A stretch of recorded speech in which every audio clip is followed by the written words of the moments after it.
To make this podcast feel more cinematic, we too are running at a dynamic 30 frames per second. I am your host, Moonlight150, and this is a Slice of Gaming podcast for April 5th, 2024. And we'd like to thank you for giving a slice of your time to tune in to a Slice of Gaming podcast. You can hear us at YouTube, Spotify, Apple Podcasts, Pocket Casts, Amazon Music, iHeartRadio, Castbox, Radio Public, and Audible. And be sure to follow us at a Slice of Gaming. A little bit of a no news week, except for unless you really like to pay attention to leaks, which I don't think we're covering too much of that because that is not us, right, Wolf? Right. Okay. Wait, Anyway. there were leaks? Wait, hang on, wait. I didn't notice. Were there leaks this week? I think there was. I can't remember now. It's been a weird week. It's been very slow news week. But yeah, let's get through the introductions. This week we got Bench. I am here. We got Wolf. What's up, gang? We got Fusion. What's up, gamers? And making his grand return, it's Dark. Let's go, Dark! Let's go! The boy is back! The gang's all back together again. So anyway, no housekeeping this week, except for be excited because we got our weekend of E3. Not E3 coming up because we got dates starting to come out, but we will leave that for the news section for Wolf. And that's my cue. You better have the E3 news in there somewhere. He does. Oh, yeah. There was technically one thing I needed to add that I just remembered. I will add that while we talk about the... Anyways, yes, very slow news week, but we got some stuff coming out by the end of the week. Specifically from the Xbox side, I put a little aside for the Xbox corner. That's my corner. Hellblade... yeah, you go have fun in there. Hellblade 2 recently got some hands-on previews from some journalists, IGN, GameSpot, Polygon, all the good boys. And there seems to be some stellar things, but there was one big thing that came out of it. We'll get to it in a second, but I want to actually talk about the previews themselves. Okami Games did a good little write-up of like kind of the main points to take away from it. Hellblade 2 previews, ambitious narrative, best in-class visual fidelity, fight animations fully mocapped, all fights will be one-on-one, fluid and responsive, sensory overload, environmental puzzles return, photo mode, this is what we're going to talk about later, but 30 FPS cap on Xbox Series, and team is around 80 people. And this all came out of the previews from IGN, GameSpot, Games Radar, Game Informer, all the big guys. I didn't really read too much of the previews. I checked out IGN's video, that's about it. But Fusion, you actually played the first Hellblade all the way through. Did these previews do anything for you? Are you more interested, less interested? How are you feeling about this game? It's hard because like this is one of those games where I don't know if you've ever had those game like upcoming releases where like you're excited for it, but there's nothing jumping out at me where it's like I'm like super excited for it. Like it was on my in my top 10 most anticipated for this year, but it's more of the more I get closer to this game, the more interested I am in the story element and less of like the combat and stuff, because even in this preview, the combat does look more like engaging, I guess would be the word, or more like gruesome, and it looks like it's gonna hit better, but it's still like there's still nothing on the combat side that they've shown, which is still very little because they're hiding this entire game from us a month out. That like it's still like, oh my gosh, this looks brand new. I'm excited about this and that. There's been nothing in the preview. It's just going to be like visually maybe the best game Xbox has ever put out, or maybe just like any video game has put out. And story-wise, I'm more interested in like how they're going to evolve from the first game, because it does seem like combat and everything, at least from what they're showing, unless they're actually hiding something that's going to like improve it, which it doesn't sound like it is. It sounds like it's very close to the first game. There's not much for me to be like, hey, this is really exciting from a new perspective, because I'm not sure if they're going for a new perspective on it. Yeah, I'm curious, as someone who didn't play the first Hellblade, how this one reviews, because I know Hellblade 1, that was around like an 85 or so on OpenCritic. I don't have the exact score off the top of my head, but it's around that range. And it seems like this is, Xbox's big kind of like critical darling for the year. It's something to get people's eyes churning, especially from the visual fidelity standpoint, which I'm 100% with you. Like visually, this game is gorgeous, but it is interesting. I always wanted to check out that first Hellblade. It's like, oh, maybe see if it's for me, but I lost all of that when you talked about it, Fusion. And like I know you, Fusion, you're like able to deal with like, oh, the gameplay is less and less if the story's really good. And you were very like hard on the combat, specifically for Hellblade 1. And everyone says the Hellblade 2 combat is improved. Personally, maybe because I haven't played the first Hellblade, it didn't look all that different. I mean, Fusion, did you see anything different from what you saw, or is it just like again more of the same? No, to me, it looked the same. But I can't. I'm gonna be honest. I forget. There was a one bullet point here where you're talking about how like the combat engagements are very one-on-one, which I'm trying to think of the first Hellblade. I'm pretty sure that was the not. I think they're doing it in a better way this time with the one-on-one combat system, like where you're actually like you're not getting jumped by multiple enemies and you're focusing on like this one-on-one engagement. But I'm pretty sure the first game was exactly like that. I don't remember ever getting like flanked or ganked or anything and having to worry about multiple enemies. So again, nothing from what we've seen. From the little they've shown, they still haven't. They've probably shown like 2 minutes or less of just straight combat gameplay for this game, so it's hard to get a grasp on how the combat has changed, if it's going to change at all. But again, I don't think they're going for this combat intensive game. I don't think they care that much about like, hey, we have to evolve this combat from the first game. People didn't like the combat in the first game. I don't think they care honestly, which is fine. Like they're going for what they're going for. And there's going to be people who really like the story and really like the gameplay in the first game that are going to love this one just as well. Even if like I think even if the combat just feels crunchier and just better in the engagements, that's already a plus if they're not going to add on like an extra flair. Did anyone else here play the first Hellblade? I know I didn't. I played through some of it, but then I dropped it. Yeah, I wasn't doing anything for you. What was it about it? Was it the combat or the story? Like anything just not grab you at all? The story isn't not my type of story. From what I played, I didn't play like I played like an hour or two, and it was more puzzles than anything. Nothing against the puzzles, but they were just it wasn't clicking for me. Yeah, Visually, not it looked even. incredible. I'm like, oh shit, that's a great looking game. But outside of that, that was about it. Yeah, I heard the puzzles are kind of basic. Like even Yeah, if they you're a were. puzzle poppy. Yeah. So that even as someone who loves puzzles, it's like, well, damn, okay. I actually hate the puzzles in that game, just a heads up. Oh yeah, so that's immediately like, okay, well, that doesn't help me at all for Yeah. wanting to play You it. buy yourself in the woods doing random shit. You're like, what the fuck? I bet it's a good game. Like I bet, like in Fusion, you like the game overall, Yeah, I like still, it. right? Yeah. Yeah, I heard Like, people love the I'm ending. still like, I'm just not as. There's a lot of people who like really like the first Hellblade, and like I know multiple people where it's in like their top 10, and they think like it did an entire thing for like the genre of games, and I don't think it's that level for me. But I think from a story, I think story alone, it does like a lot of cool stuff that video games have never done.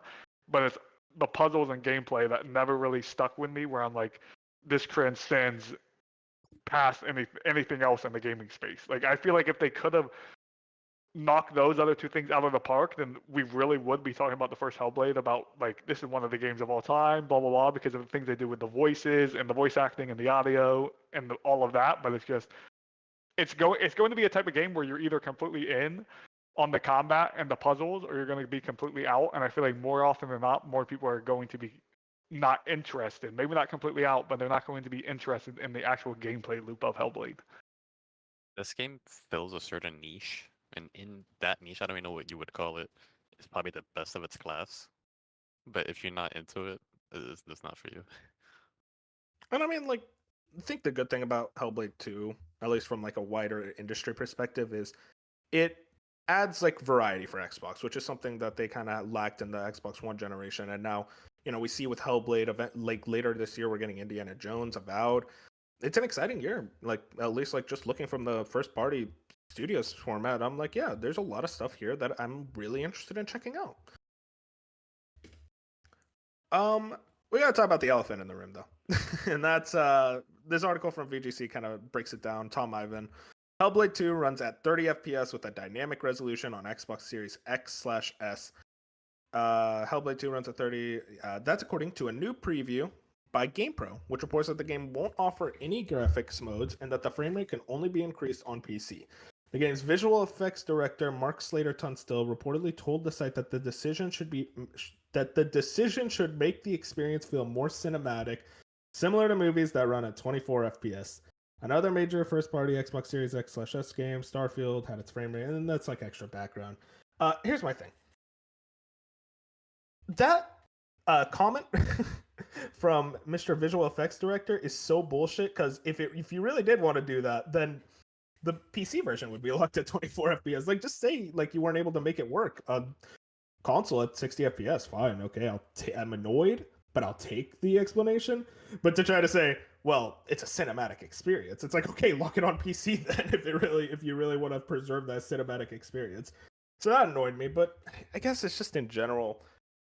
I'm starting to get really frustrated just how often we keep seeing these games launch without a performance mode. And hey, maybe it's just me being naive thinking our beautiful, beautiful consoles were gonna finally run games at 60 FPS and consistently run games at 60 FPS, but I don't know, like you gave me this like it's like going to a steakhouse and they give you this 10 out of 10 steak and you just go to that steakhouse every Saturday night. It's like I love this steak so much. And then 1 month they're just like, nah, no, we're not selling it anymore. We completely got rid of it. It's like, what the fuck? Like, don't get me used to it if you're gonna just take it away later. And I know the comments and everyone's gonna say, just get a PC. It's like, yeah, but I like my console. I'll get a PC later, sure, but I want to be able to play it at 60 FPS on my Xbox Series X, which is supposed to be the most powerful console, but I don't know. Maybe it's just me, first world problems. I know Fusion, you and me kind of been beating this drum for a while about like how frustrating it is that the amount of games that keep launching, both with performance issues and also just not even having a performance mode. I think it's going to be a new trend that games just don't have for performance modes.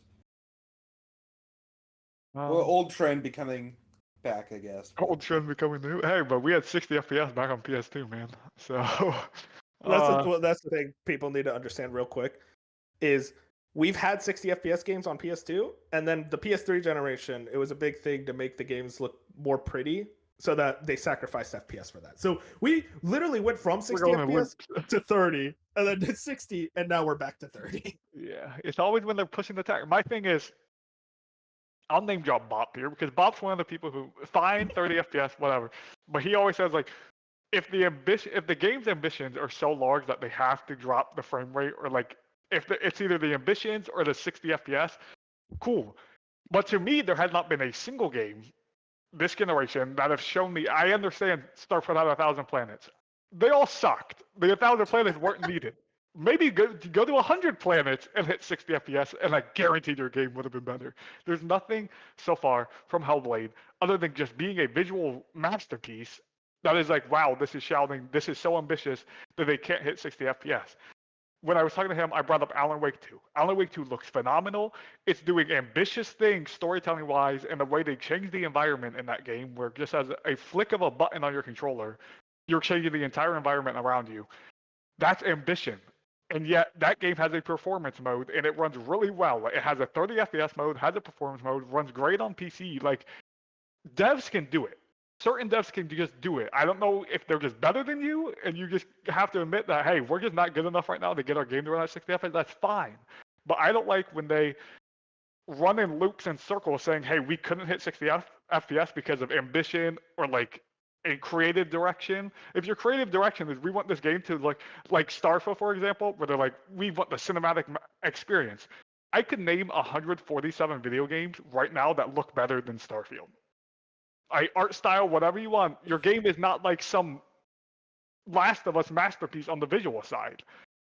If you want to get away from like, hey, we have 1,000 planets and we're doing all this thing with our like elementals and all these different stuff, and you can put 1,000 sandwiches in your ship and you have shipbuilding, and like I understand that, but there's still, and I understand it's not as easy as just, hey, let's knock down 60 FPS to 30 FPS and let's just knock down the visuals. I understand it's not as just easy as that, but at the same time, there's other things. Like I will play 1080p if you give me 60 FPS. Truthfully, like I will. Like we've seen games. Final Fantasy VII Rebirth just came out, and it's not a high quality looking game at performance mode. And it's like I would rather still play that mode, even with my issues with the visuals, at 60 FPS than the very good looking 30 FPS. I understand it's my thing is like, why are we taking the choice away? If it, like I'm not forcing you to say, hey, only put out 60 FPS games. It's just like I would rather have the choice of, hey, I can play at a lower resolution at 60 FPS, or you give me 30 FPS. I think my big thing is I'll most of the time always choose the graphics mode and I'm fine with 30 FPS. And honestly, if everything's 30 again, that's not a huge deal to me. I think the thing that always bugs me is when they just don't say, "Hey, we can't get it running at 30." No, it's a cinematic experience. They try and come up with an excuse for the fact that no, it can't run at 30. That's when it gets a little annoying. Yeah, just say you can't run it at 30. Like, just, oh, the game looks too Yeah, good. it's just rather that. every marketing and PR thing will just never want to say that out loud. Oh yeah, no, I get why it happens. It's just a little like frustrating. It's like, again, if that's the cinematic experience, then lock it at 30 on PC. I'm like running in circles. It really is just a frustrating thing for me because I want 60. I love 60 FPS. I'm used to 60 FPS, and the games I play, and you could say like, oh, you don't notice a difference, bro. I notice a difference. I like Fusion. You were talking about it with Final Fantasy VII remake, Rebirth. People were like, oh, play the graphics mode. It looks so good. And when I started that game up, I'm like, you know what? Let me try the graphics mode. And I started. I'm like, I can't do this. This actually hurts my eyes. And of course, there is the chance that this game comes out and the 30 FPS isn't noticeable. That's something that I actually want to commend Starfield for. The 30 FPS was not noticeable for me, at least. It was very much like, oh, this is actually a very smooth 30 FPS. I would rather it's 60, but if you're going to make it 30 FPS, have it be as smooth as possible. Okay, sure. And it all depends when this game comes out. Will it be a choppy 30 or will it be a really nice, smooth 30? I'm just a little frustrated that, we just. I'm frustrated that we can't have nice things here. Okay, that's really it, guys. As long as the game is stable, I don't really care if it's 60 or not. Yeah, it's basically personal preference. I just don't understand why we're taking while we're going further into the generation, we're taking options away. It is always a great thing to have options. Like just have a performance mode option. I bring up Alan Wake 2 because they were very much like, hey, we didn't think we were going to be able to get a performance mode on this game. They said that. They were straight up honest and said, we have no idea how we got performance mode to work on our game, but we ended up getting it right before launch. Here it is. Like, I would rather like that type of, or at least Plague Tale Requiem launched at 30 FPS. But they said, hey, we're still going to work really hard to get that 60 FPS mode. And eventually, a few months later, it did come. So don't tell, so if Plague Tale Requiem can get it working, don't tell me the team behind Hellblade and Xbox can't get it working. That's my only issue is like, I'm seeing devs with way less resources and way less, just a smaller team be able to get it done. And you can't. It's because it's a decision on the back end to either probably save dev time, which is fine, save money, whatever it is. You have other reasons you're doing it. It's not this game's too ambitious or this and that.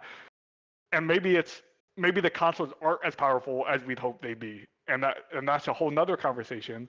But why are Xbox and PlayStation at the beginning of the generation talking about 120 FPS and 60 and all the marketing? Obviously, it's marketing and buzzwords, so more people buy them. But it's just like someone is selling us false promises.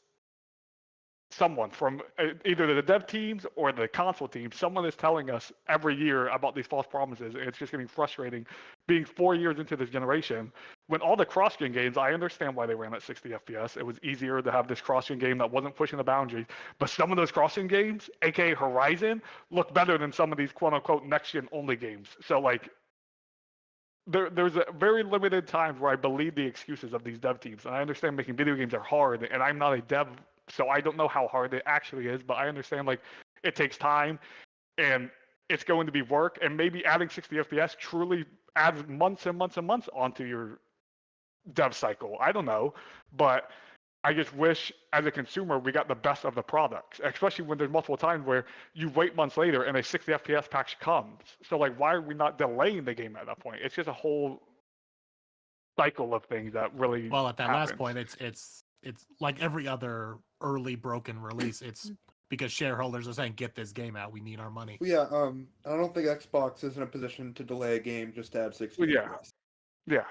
That's why they said that was with Redfall. They could have delayed Redfall and got 60 FPS. I'm pretty sure they said that, and they were like, "We just can't delay this game." Like, we just don't can't. You want to think bring a Redfall? it wouldn't have There helped. was no help in that game. There was no help. It was Dark over and for it. Wolf played it. It was so bad. I was not there. Why do you keep thinking I was there? You were there, I thought. No, you were in the. I swear to No, God, you I did wasn't. not. But you were playing with Moon, I think. It was Was it me Moon? and Moon. Okay. bench. Yeah, no. Come on, man. You think I would play? It could Red be Dead? a thing. Going back to the conversation, it could be a thing where like the people who make the consoles, they're like, hey, yeah, it is possible you can hit these frame rates But since it's new tech, these devs have no idea how the fuck to do it compared to older tech where they're more comfortable with. I don't know how it works. That could just be an explanation though. I think the one thing that frustrates me more than anything, I'm not even trying to console bait. It's just why does it seem like the Xbox first party is the only one making these decisions? We Like, have all of Nintendo's games are on Dragon's so- Dogma Well- too. I mean, there's well, a yeah, lot of there's other obviously examples, there's but third I feel parties. that. There's 100% third parties, but I just feel like I'm frustrated because you're never here like Demon Souls. Every single PlayStation game, they take pride in having a performance mode. And the Xbox, I feel like they just don't care about the performance side of their games, which is fine. Again, whatever, that's your decision. It's just like we're 4 years into the gen. We haven't had a single conversation on the PlayStation side of saying, "Wow, this game's locked at 30 FPS." We've had Do you 3 on the Xbox side in the last year. Do you did think it's bring a up, mandate? Real quick, Wrench, just want to say, do you think it's a mandate from PlayStation to have a performance mode?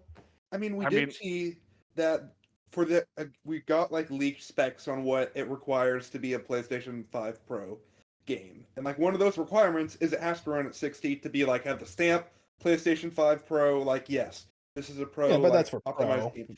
I know, but maybe that does show that they want to have that performance experience. Maybe I don't know if that Fair. means anything.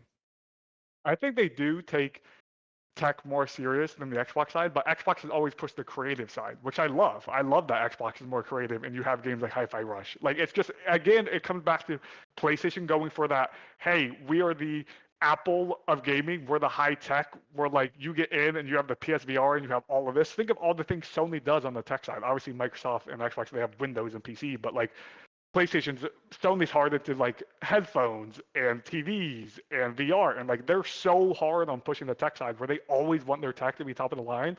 Where Xbox, I feel like more of always about the software. They're wanting to be like, hey, we want to make just creative games that are out there that are across all genres, and we have Minecraft Legends, and we have Hi-Fi Rush, and we have Starfield. Like they want a huge plethora of stuff.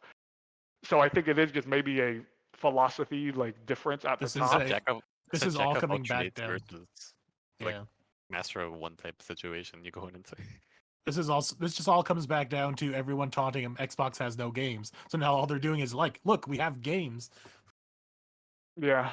So again, like, and it's not. I'm not even trying to just throw Xbox under the bus because there's plenty of Dragon Dogma 2. I think has no. I guess like That's I no understand the open excuse. world's large and it has like a bunch of stuff going for it, but I still think it has no excuse to launch in as bad as a state as it does on the FPS side on the console. I think Rebirth has no excuse when Remake just looks so good. Remake's performance mode is perfect, and Rebirth's performance mode is worse than Remake's, which it doesn't make sense to me. But it's like why is that happening? It's like PS4 versus PS5. yeah, well, I'm talking about the It's the PS5 whole only thing- version Yeah, of yeah, of Remake. Well, the PS5 should be stronger. Yeah, that's the all thing. I was It should probably. I mean, it is stronger, but like, do the devs know how to use? That's the thing. That's what I was trying to mention before. Like, yeah, like the people who make the console, they're gonna be like, yeah, you can hit these numbers in theory Also- if you know what you're doing. The question is, Also, do these Rebirth- devs know what they're doing? Rebirth was way more ambitious. It's an open world game versus a linear mission structure. Yeah, no, I understand. I understand why.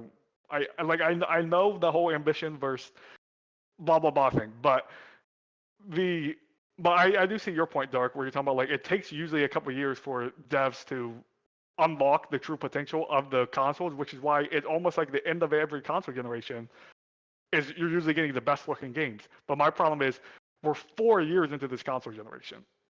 Like we're not. It's not like it's been a 1 year, 2 year. We're 4 years into this thing. We've had games come out that look phenomenal. Demon Souls launched with this console generation, and it still is the top 5 best looking games on this generation, and that's a hard lock 60 FPS and 0 drops. So like there's devs that can do it more than other devs. I think it just genuinely comes down to some devs have more talent than others, and we never want to sit here I mean, yeah, as that's, a video game That's podcast. facts. that's the Yeah, case. That's Like, facts. I'm That's just literal saying. just facts. You And I never would. want to That, sit it's, here on a of video game course, one podcast and team's gonna say be better that, than but another. it's just how it is. It's not like a you're saying people the playing quiet field. part. I feel like it's the thing that everyone knows. It's just saying the quiet There's part out loud. common It's like sense. It's Yeah. not Well, even no, like I a don't- crazy statement. I think a lot of people are just scared to say like, oh, some devs are more talented. But it's like, no, that's just a thing. Like talent exists. Like there are some devs that are better at making games than other devs, and that's not to say like, oh man, these devs are bad at their jobs. There's nothing Yeah, against no, ninja there's theory. people better than you. This is how it Yeah, is. exactly. There's always gonna be Like, someone better. Insomniac has the best programmers in the industry. Like that programming team is unfucking real. And like a lot of other games struggle to hit these 60 FPSs. I bet if they had some of those programmers from Insomniac, they might have been able to hit 60. It just comes down to talent. There's some people that are just really freaking good at their jobs. And you did bring up Dragon's Dogma 2, and I finished that game, and maybe because it's CPU bound, but a lot of that game, like, it's not like a visual stellar thing, and the open world isn't crazy, so it was pretty crazy that it had the performance issues it had. And, I like, think even it was, like I think it was more of like, doesn't Dragon Dogma 2 do a lot of stuff? Like, I think climbing the monsters and stuff, that probably adds a lot to the CPU, or the towns. Like, NPCs. there's certain stuff on the and Dragon Dogma 2 where I understand why, hey, this game might be locked 30 on the console, which, it's not locked 30 though. well, It's yeah, uncapped. which is the It worst. I recently know got it's the uncapped update. and it's worse. It's worse being uncapped on the console, but Honestly, I think it's found- more, if you're serious about tech, granted, we'll see how the PS5 Pro is. I know, like Bob and many other people, they don't believe the PS5 Pro is going to make games magically play at 60 FPS, which could be true, because if the devs don't take advantage of the consoles already we're having now, just adding raw power is not always going to be helpful. But I think if you're truly care about 60 FPS that much, at this point you have to have a PC, which a lot of people just don't want. Like, I understand people don't want a PC. They just want a console that they sit and plug and play. So it's just a frustrating side. It's frustrating on the console side, basically. Yeah, maybe it's time I become a PC gamer, guys. This is when the Steam Deck comes into play. It is the perfect middle ground. Okay, you think Yeah, a piece, no. a Steam Deck is gonna run Dragon's Dogma 2 at 60? No, fuck Dragon's Dogma. Let's talk about PC games in general. The Steam Deck can't run Dragon's Dogma in Fucking general. glorified 3DS. Glorified 3DS. No, that's just how it is. Like, I feel like we all a little bit wanted these consoles to 100% always hit 60 FPS, because we're all console players at heart. Like, we want our consoles to be the best it can ever be, and I think we're just a little more than others, because some of you guys don't care about the FPS, which is completely fine.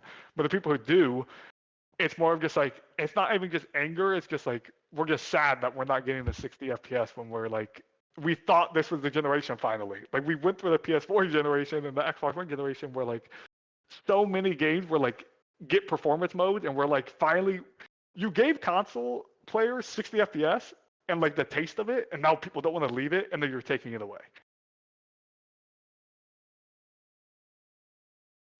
Yeah. I mean, there's a lot more from that topic. We'll definitely be talking about it when the game actually comes out. But actually, another thing related to Hellblade 2, Ninja Theory co-founder Tamim Antoinides, God bless, on his departure from the studio, quote, "I was ready to step off after Hellblade, but stayed on for 2 more years after to make sure the foundations were in place, which you'll see in Hellblade 2 very soon." Comic Games posted this, and this is from his... God, what app is this? Instagram? TikTok? I can't tell. Cat's out of the bag. Yes, I've left Ninja Theory, the company I founded and led creatively for 20 years. Exhausted, proud, and satisfied. I was ready to step off after Hellblade, but stayed on for 2 more years to make sure the foundations were in place to fulfill our mission, to craft life-changing art with game-changing tech, which you'll see in Hellblade 2 very soon. I'm forever proud and grateful to the ninjas. I want the world to know Ninja Theory is safe and sound in the best hands possible. First, ignore that. First, I want to point out, calling your developer team ninjas is so raw. So shout outs to that. Second, I actually do know this guy before his work on Ninja, like Hellblade and whatnot. He was doing interviews. Dark, you remember this one. DMC Devil May Cry. He did a lot of interviews and stuff for this game. Bro was a fucking menace. He would absolutely lambast people. Like, anyone who was critical in the game, he would roast them on Twitter. He would roast them on actual interviews and shit. I know It was exactly a wild. because of it. I gotta respect it. I'm not gonna lie, but like, it was a little much, especially like when your game wasn't out yet. But I think he's mellowed out over the years, and it's interesting to see him leave the studio. It's kind of like his baby. So I'm interested. Do you guys think he's gonna be doing like finding a new team, another one of these like brand new studios, or is he just like kind of done, retired? Maybe he's gonna join that team that Rocksteady people went with the Fortnite guy. I forgot the name of it. You know what I'm talking about, though, right? I don't. Oh wait. Are you talking about the Rocksteady co-founders? Yeah. Oh, Everybody's yeah. going to like that one team. That might be up his alley. They're trying to make an all-star team over there. Goddamn. I don't know much about this guy, but I just keep seeing pictures online, and I feel like this dude just he probably just would leave gaming. just leave the gaming industry. Wait, You to be gotta honest, make would you blame him? movies. He gives me movie vibes, or just like I don't know. Every picture I've seen of this dude so far on the internet has been just him at some party. I'm like, he's just a rock star. That's all I know. He doesn't even like games. God bless. Moving on, another interesting story. Jeff Grubb, friend of the show, expects a Gear 6 tease at the Xbox Showcase. Idlesloth has this. I quote, I've heard some stuff might be happening with Gear 6 this summer, so I think that tease sounds about right to me. Paris, that seems like something we can expect. And this was on the Kinda Funny Xcast. I actually watched this interview when it was happening, so it was kind of a cool, like, oh, well, that's cool. But yeah, Gear 6, Dark, you were talking about Gear 6. You thought it would be revealed around this time. It sounds about right for a reveal. Yeah, I don't think it's coming out this year. This is Oh, just well, no, not the God, Gears no. of War. No, I think it's Like gonna a be revealed. tease. It's gonna be revealed. We get a full reveal trailer, and then it's gonna drop a year from the reveal. But that's how the coalition does their cycles for whatever reason. But I forgot when it was, but it was like near Christmas time. They just straight up said the coalition like, "Hey, we gotta learn what's going, like what we've been doing, like this year." So they straight up said it, so everybody kind of figured it would be Gears of War 6.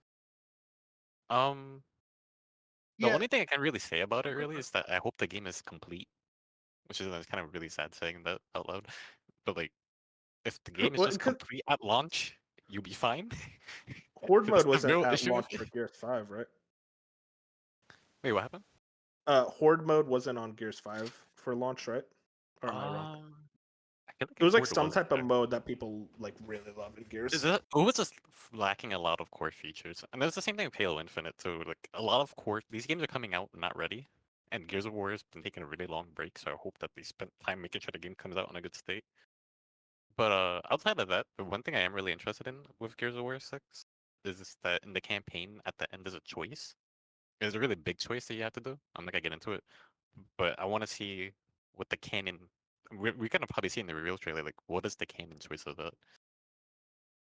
But yeah, Yeah, you invested in that story. You're like, oh man, please tell me, or you're like, I'm here for the I ride. think I'm here for the ride, but I think after Gears of War, this next one, because this will be the end of the new trilogy. I think they should reboot. Did you like 5? Because I did everyone out not. here likes 5. But everyone loves 5. I think people like the gameplay in 5. The gameplay of 5 is good. It's everything else. The way that they're taking the thing with Gears of War is really weird because they tried introducing new mechanics and new story elements, and they're okay. But then as soon as they bring back the old stuff, people go crazy for it because they love that. And it's reaching a point now. It's like okay, like you don't have that many of the old crew anymore. People just like the older stuff more. Might be worth considering just rebooting it. But yeah, Halo or Gears? I like Halo, Halo. more, but that's a different conversation. I mean, come on. I mean, it They're is both good interesting. series. You know what's the craziest thing is that Gears actually isn't on PC still, and we keep hearing about that Gears of War collection, how that's rumored, but like, So that's the nothing thing. about If it. there is something this year, it could be a Gears of War collection. I'll be down for that. Yeah, I'm surprised that I don't know if hasn't happened Judgment would be part of it. I mean, actually, no. Judgment should be part of it because it'll be because they already have Gears of War 1, already. so they can put like a Master Chief collection. Because Master Chief collection, they also had it where Anniversary came out first, and then they added it to the collection. But they can do Gears of War Ultimate Edition and then remake 2 and 3, and then just put Judgment in there and bring back the servers, and there you go. That will hold people Moving over. on. Speaking of Gear 6, we have the Xbox Showcase, kind of a leak or so about everything. Eddie, God bless myself, Makuch, yeah. He puts an article over on GameSpot. Xbox Showcase coming June 9th with a new Call of Duty and more reports. According to a new report, Microsoft will host a big summertime event this June featuring a number of game announcements and release date reveals, among other things. The Verge reported that Microsoft is in the midst of planning its previously announced summer showcase, which the site said will take place on Sunday, June 9th. First of all, makes sense for a date, right? I mean, I think we all kind of expected that day. More or less.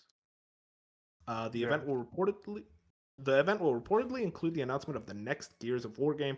Additionally, it's rumored Microsoft will use the event to announce the release dates for the next Call of Duty game, as well as Avowed, Indiana Jones and the Great Circle, and Microsoft Flight Simulator. Just off the offset, you guys thinking this is gonna be like a pretty cool show if you get all these games? think all Intrigued in specific things. I think I this would be a mean, big show in general for them because we already know that this is the year Call of Duty is coming to Game Pass, like the new Call of Duty. So that being day and date's huge. But we're also gonna see because that hasn't come out yet, so I'm assuming this is when they're gonna do it.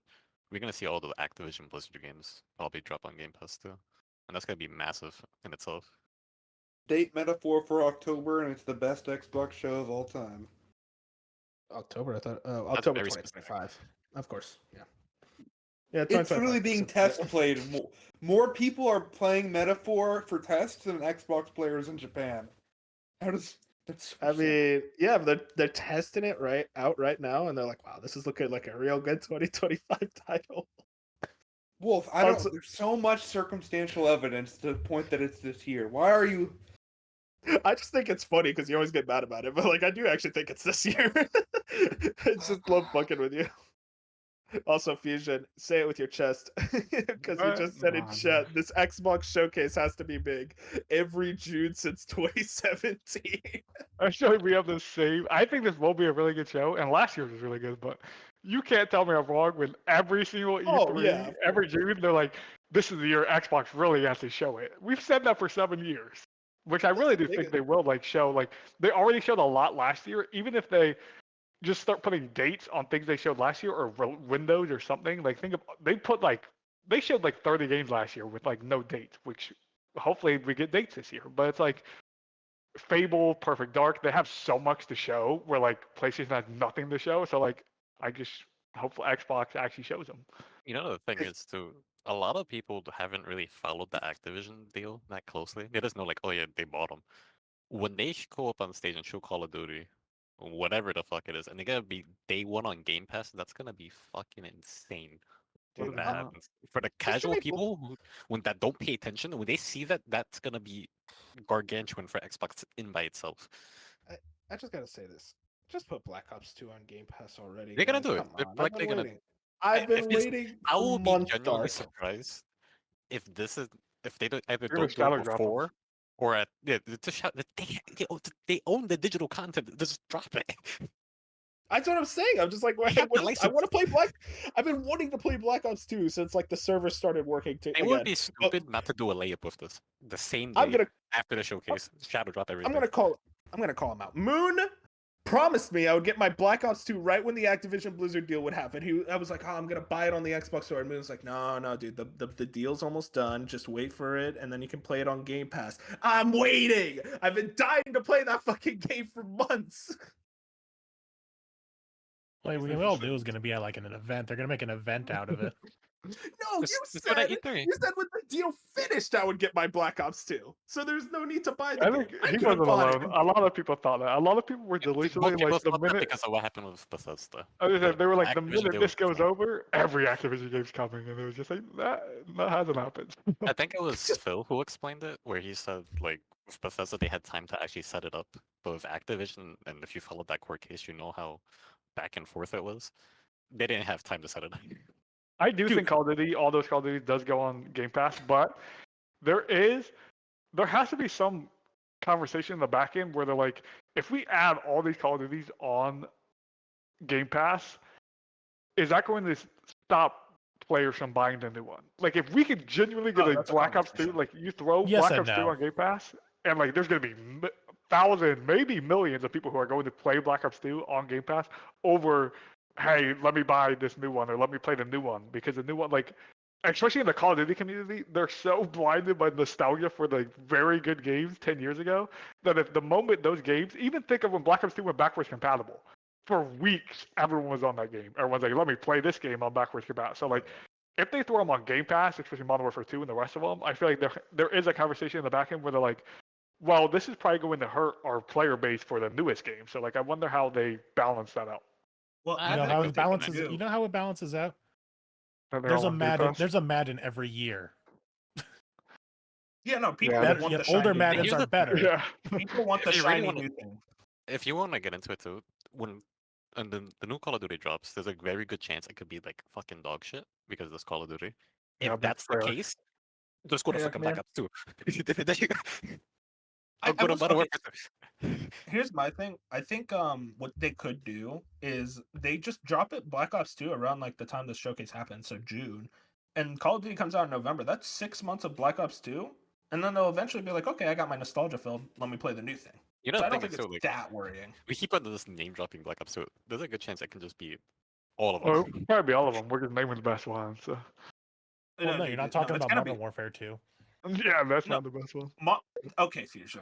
Calm down. I'm gonna man. get We're the gonna whole we'll gang do on our board, Call of and we're Duty gonna tier list eventually. play But I Ghost Extinction together. That's what we're I gonna. like that. I like that. No, the thing is, I already own Modern Warfare 2, so I played the fuck out of that, and I played the fuck out of Black Ops. And I was like, man, I want Black Ops 2, though. And that's the Black Ops 2 goes multiplayer. on sale for like $5. You can play it with me right now if you wanted.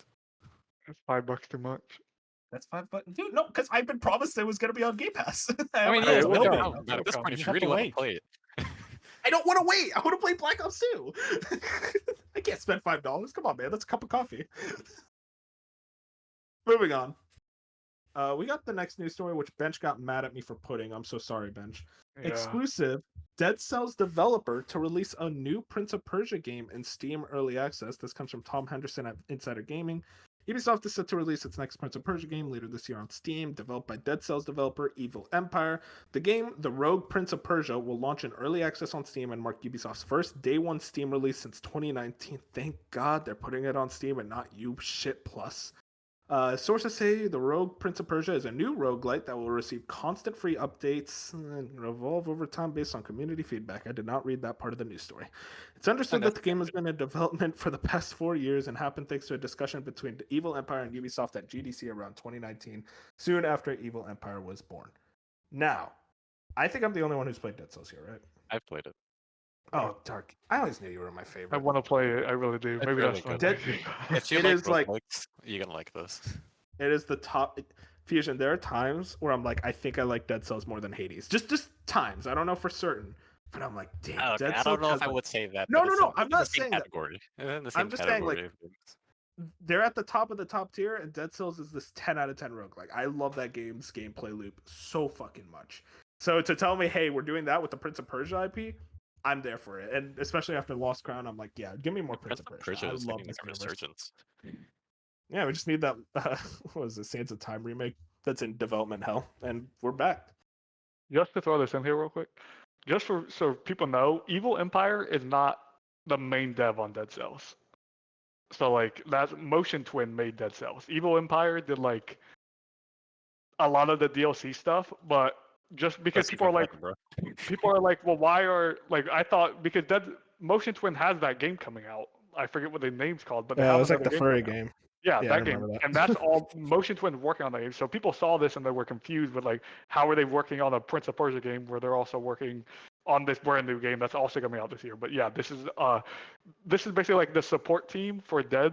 Like this is why I don't like the way Tom wrote this article because he says Dead Cells developers. Like it's very clickbaity to me when most people would probably just think of Motion Twin, but no, this is Evil Empire who like they were like a support team that also got some of the DLCs at the very end of the life cycle. I'm pretty sure.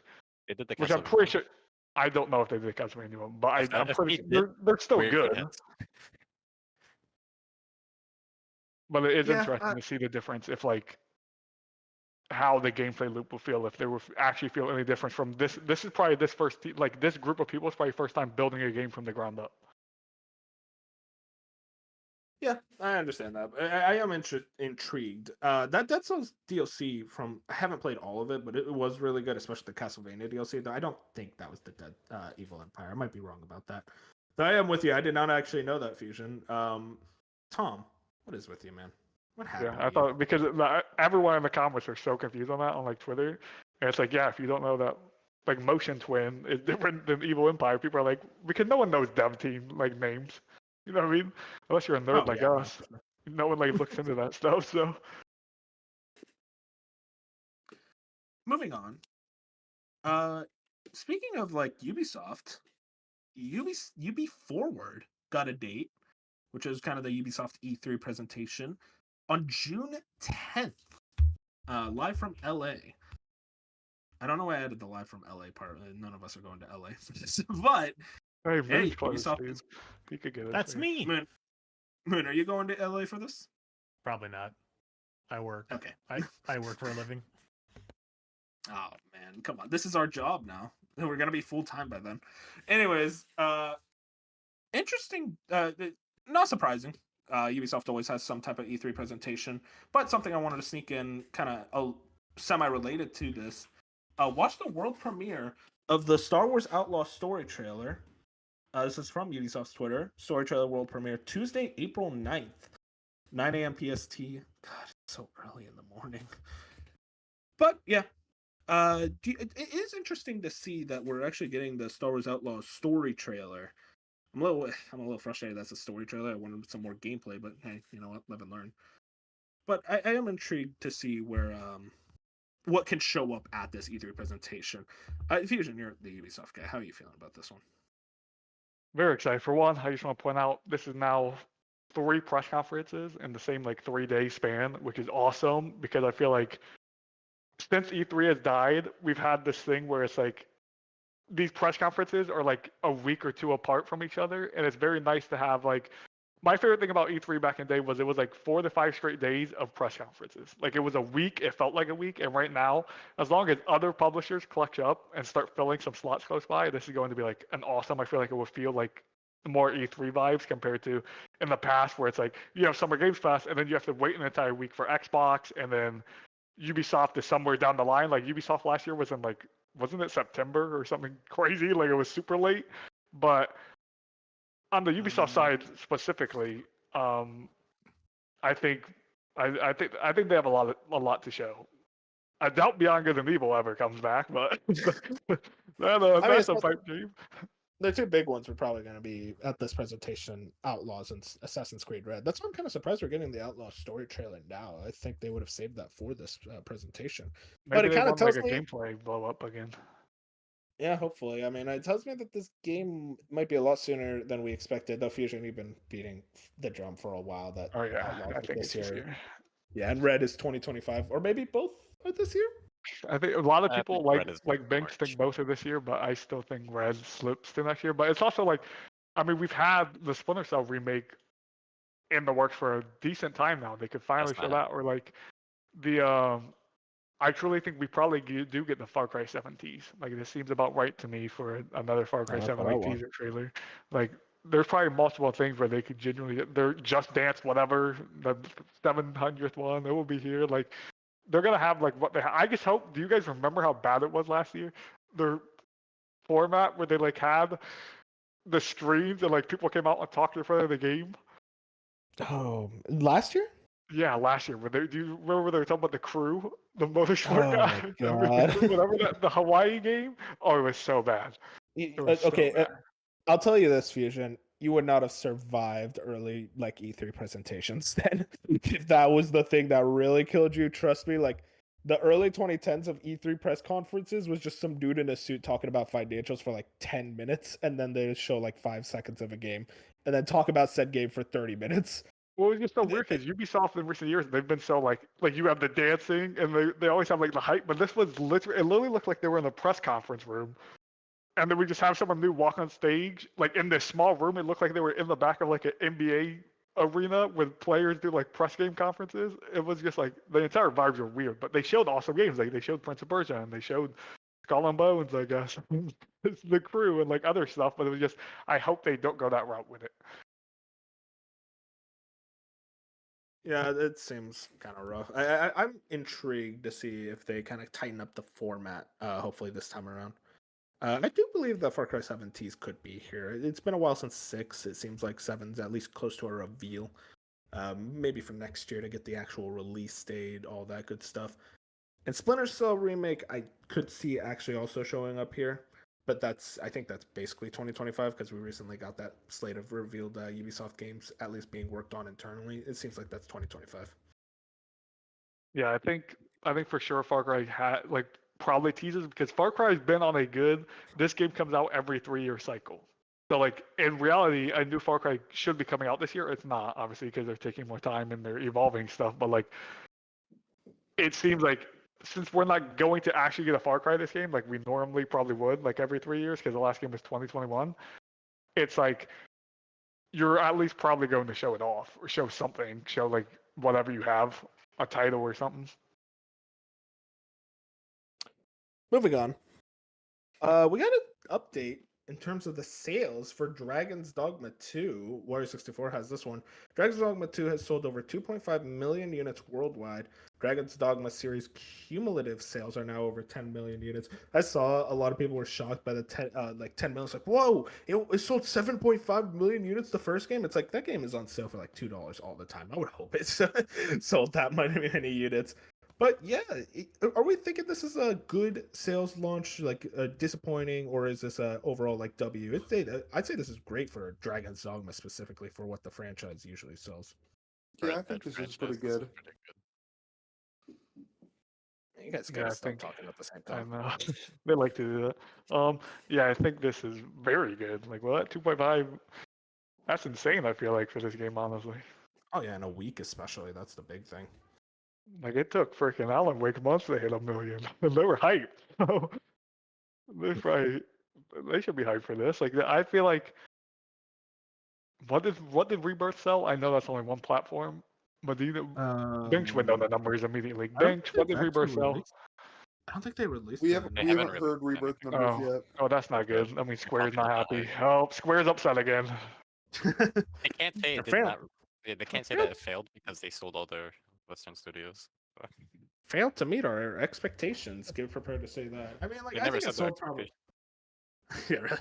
Yeah, I bet it's sold like well enough. Like I think they're like maybe satisfied with the sales, but it is interesting. We saw those like sales out of Japan and they were not looking too hot, especially compared to other Final Fantasy. So it kind of and that's mostly because of like PlayStation's waning popularity in Japan especially. But it is intriguing to see how Final Fantasy games usually sell. It seems I would bet Dragon's Dogma 2 at least from what I would bet sold better. At least in its first week. Yeah, keep in Maybe mind, over the months. with Final Fantasy, it's gonna be a tougher sell because it's a sequel to a trilogy. And the last part's probably be harder to sell as well. Oh yeah. We will see. Maybe hopefully it meets expectations because God bless Square Enix, they really are never satisfied with us. If a 14 never dies, that's it for Square. That game's gonna be kept up forever, I swear. I always see a damn news story about a new expansion. I'm like, what are you guys doing? Very good video game, I will say. No, that's all our news. But now I want to have a fun little topic discussion. I think this could be a lot of interesting discussions here. Recently, we all been talking about this BAFTA, which is there's something I don't know. British Academy. The British system. There's something more to the name. British Academy Film and Television. Remember once? Yeah, it's just remember once that BAFTA. makes a Just lot call of it the sense. BAFTA. It's BAFTA. They do a lot of like the big like award ceremonies for like It's mostly video movies, games. though. What are they doing talking about video games? No, they do a lot of video game stuff for a while now, and then they recently put out their poll of 4,000 people of the most iconic video game characters, and the top Okay. 15. And Okay, a I just lot want to of say people- something real quick. Go for it. Their pool was 4,000 people. That is nothing. I want to know who these 4,000 people Exactly. are. Were there people off the streets? They were just like, ah, 4,000 people is like what an average McDonald's sees every day. Hey, hold up. There's 4,000 probably British people. Now that you mentioned British, and the number one spot makes a lot more sense now. This tweet has more quotes than people polled. Anyways, the list is number 15 to number 1. I'm just going to read them all. Crash Bandicoot, Solid Snake, Steve, Pikachu, Arthur Morgan, Shadowheart, Kratos, Master Chief, Link, Pac-Man, Sackboy, Sonic, Agent 47, Mario, and number 1, Laura Croft. Oh man, when I saw this list, I actually thought it was a shitpost at once. At first, I was like, "Nah, okay, funny poll, guys." Did they Now actually what's say the that real Arthur list? Morgan is more iconic than Pikachu? Yep, that's what the list says. To these 4,000 British people. I mean, were they all like pulled from like Crystal Dynamics? Like, what is this group of people they assembled? What are It's the a very British- weird list. It'd be interesting if devs were interviewed. Yeah, that's Or the real cold. question. And this is actually something we were discussing. I don't know if you guys remember. We were discussing this in the Discord server a while back remember. about what are the most iconic characters. See, Dark remembers because he likes me. Oh, I remember because I was the one who brought it up because I said That was the Cloud fun was top 10. conversation. It is curious that we've been kind of like talking about this for a while, like who the most iconic video game characters are. It just so happened, like a couple months later, I don't want to say a massive news story, but kind of like an internet punching bag story of like, oh, this is stupid. But yeah, British people being British. Shout out to our British listeners, by the way. You guys are awesome. You guys are my favorite British people. Funny that we're making fun of the British people, but we're just assuming these were the British people polled. Yeah, really. It could have been just a bunch of Americans. Who knows? Anyways, we wanted to make our own top 15. Let's make the real top 15, if you will, of the most iconic video game characters of all time. And I just want to like have you guys shout out suggestions, and then from there we will be like actually ordering it. I'm really excited. I'm just gonna go first. Mario, get the obvious out of the way. Link. I have a Link, Mario Pikachu for number 1. Pikachu. No, we don't need to worry about numbering for right now. Just shout out As characters much- that you think make As this much list. as it pains me to admit it, Sonic. Steve. Okay, Sonic, Steve, Fusion. Speak up. Jonesy. Jonesy. Pac-Man should be up there. Pac-Man. Pac-Man, Jonesy. Jonesy. Jonesy. I really want to talk about Jonesy. I have something Cloud. to say about Jonesy.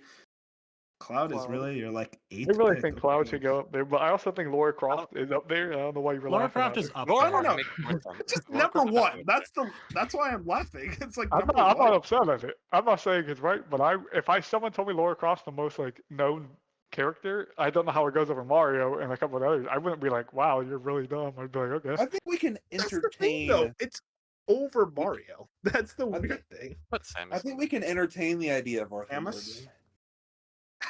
I would put No. John Marston over Arthur Morgan And personally. like, there's no way. I'm sorry. There's no way Arthur Morgan goes on a list before Geralt. There's just not. It's not possible. Geralt, yeah. But He was okay, on real the quick, list real before quick. Pikachu. So Geralt is technically not a video game character. He's from a book series. Do you still count him? No. Yeah. What? Their game has sold 80 million. Like, 80. yeah, I'm talking about all the Witchers together. All Oh, three oh, Witcher okay, games. okay, yeah. Like, the franchise is an 80 million seller. That's in like We'll the put top Geralt percent. Goku. Since we're counting It's stuff the from count. non-video. Get out of No, here. no, I know. That's different. Goku's different. Wait, who else? Did anyone else say something? I may have cut you off. Crash. Crash. Shepard. Commander Shepard? Yeah. As opposed to what other Shepard, Wolf? What are you doing? Shepherd's pie. I don't know. Shepard in Call of Duty. And also, we Master already Chief. agreed. Master Chief. How do we not put Master Chief? Kratos. Marcus For now. Phoenix. I don't think Kratos. they'll make the No, I list with don't- the group I don't that's think- here, but I think Ellie should be just. Who is thrown up Marcus Phoenix? there. Ellie. You know who Marcus I'm Phoenix just, is? I'm just Putting naming Ellie over Joel characters. is crazy. But yeah, I I'll don't put think Ellie Pikachu and is good. Joel. I just want to put Mega Man. Aloy. Yeah, Mega Man goes up there. Aloy. Hey Michelle guys, would you let me put? Would you guys let me put Rayman? Would What you about guys? Spider Well, you Man? can put him. He won't make the list, but we'll put him No, up there. we're not putting Spider-Man. Come on, that doesn't count. Is Ratchet up there? No, Ratchet's Clank? not here. Yeah, he's I not- don't think Ratchet and Clank make it, but hey, we'll entertain the idea. Maybe Banjo. Banjo, yeah, that's a debate. God, now I forget every video game I've ever played. When Never oh, been Nathan when you Drake. think of it. I was gonna say Nathan- Nathan Drake, but I thought I was gonna get slammed for it. So No, I'm with you. I'm with you. I think that's a debate. Oh, Um, Ryu. From Call of Duty. Ryu or Ghost, Chun-Li. yeah, Ghost is a good Re- one. Ryu. Yeah. Hey, don't make fun of me for this. Solaire from Dark Sora. Souls. I'm not. Oh, Sora? I don't know who that is. Solaire's think from Sora Dark makes Souls it. 1. He's like Okay. almost. I'm He's a like big the Kingdom Dark Hearts fan. I don't think Sora's top 15. I mean, hey, guys, Top- we're just naming he's top characters. We're just naming 30. characters. Mm, I already mentioned one per franchise because all I'm thinking of right now is Luigi. Is that a problem? I can't think of anyone other than Luigi. Doomslayer. Doomslayer. oh, that's a good one. That is a good one right there. Would you put BJ Blazkowicz? I was or is it thinking like- him, but I No. don't think he would get. People make it, know but I was thinking Wolfenstein, but they him. don't know the main character of You wanna Wolfenstein. Leon Kennedy. Yeah. Oh, Leon Kennedy. That's a good That's a one. good I one. would- That's a good one, man. Cuphead. Screw No. that little dude. I think Cuphead would make sense. No, Would because you like put you look Pit at, Boy in there? I think Pit Boy. Oh, Yeah. Vault Boy, you mean? Oh wait, why is he Pit Boy? My Persia Vault Boy. All right, and if you're I'm saying ready to Vault be Boy, roasted. I'm ready to Dragon be Boy. roasted. Okay, Freddy good for me. Fazbear. Fred, no, I'm not joking. That actually makes the list. I think that's 100% making the list. Wait, Who is Kirby. that? Kirby. Oh, Kirby, of course. How could I forget my who sweet did we prince? play? Moon said Freddy Fazbear. No, that's definitely up there. Yeah, that's what I was saying. I'm like, I don't No, think I'm that's just no. I was that ready great. for you all to attack me for at least suggesting it. No, he's up Listen, there. listen, Luigi has Luigi's Mansion. I think we can make. No, a that doesn't count. It's You know still the that. franchise. He originated from Freddy. He was Luigi up there so bad. He's just a Mario Shadow, man. Come on. I don't know what to Whoa, tell well, you. Luigi's better. Oh, I'm trying to think of more characters. I wouldn't put a Yuck as a character. I don't think that franchise is big No. enough. I'm just kind of thinking of stuff. Norman Reedus from Death Stranding. Oh wait, Solid plus Snake. Solid Snake. Yeah, we Yeah, completely yeah. forgot about Solid Snake. I think Agent 47. Maybe not. I'll That put one. him. Ezio I'll put Auditore. Ezio. That's a good choice. I don't know how to spell the last name, so I'm just gonna put Ezio. He's bad too. Oh, Tracer from Overwatch. Oh god. Oh, yeah, she's well known. The paddle from Pong. What about Big Daddy? Big Daddy. There's a debate there. I think Oh, we can Sam. pick. Like Sam Fisher. Like is Sam Fisher up there? No. No. Really? Come People on. don't know Sam Fisher anymore. Moon, He's would been you dead put for too Cole? long. Would you put Cole McGrath from Infamous? If there was a newer don't game, think yes, so. but no, he's fallen by the wayside. Hear me out. Would- Trevor Phillips from GTA 5. Everyone knows Trevor. Okay, I will put a GTA character. I would argue out of all the Probably GTA characters, I would say CJ. Yeah, I wouldn't argue that. Nico Everyone CJ. knows CJ. I love Nico the most, but I think CJ is the most iconic. Why Rossfield? Oh, who said Oh, that? Dante from Devil May Cry. 2B. 2B, that's a debate. Gordon Freeman. Gordon Freeman, I would actually debate that. Like, if we one put in very debate, put Bayonetta up there. Fine, I'll put Bayonetta. Dark put I should behind the scenes. Dark put Bayonetta in the top 15, and we all roasted him. So we're like, I there's stand by no my shot. choice. Oh yeah, we should also put my other choice. It was Scorpion. Scorpion, Sim? yeah. I think like when you go to like metaphysical things like a sim, it becomes Yeah. harder. Like no one Tom Nook? recognizes a sim. Tom Nook, that's a good one actually. We should we'll wait, I slow got down it. a bit on choice. Well, not slow down, but like I want to see if we're I getting got close it. to the end. Go The for it. Tetris it. L block. But that's not a Oh, character. That's oddly specific. Yo, the L block is the savior of all runs of Tetris. So Would, Do they have a Dark, voice? Dark, do you think Simon Beaumont? There's a conversation for No. There's like a conversation. Castlevania rep. There's a conversation. Probably Alucard. What about Dante? Oh, we Dante's put original. Dante. Maybe he's thinking of Dante from Dante's Inferno. I know you Yes. guys said Ghost, but I actually think Captain Price still Yeah, more Ghost and people on Captain Call of Price, Duty they're- know. I'll put Captain Price. I think I heard Ghost? that earlier. Ghost is the only Call of Duty character I know. So Death from Dark Side. Live. Get the fuck outta dog here. meat. I was thinking. Oh, nah. We have Vault Boy. Vault Boy's more iconic than Dog Meat. I'm looking at this other list real quick to see like any standouts that we missed. I just want you to guess what this is thegamer.com. Guess what they put fourth for most known video game character. What You'll they never put. guess it. Cassandra from Assassin's Creed Odyssey. What? They really Wait, have if you that put- fourth. okay, you can at least put Arthur Morgan on the list with the rest of these people. I'll put him on the list. He's not making Loser. it. Okay, wait, for all because of how Destiny is going, Cade 6.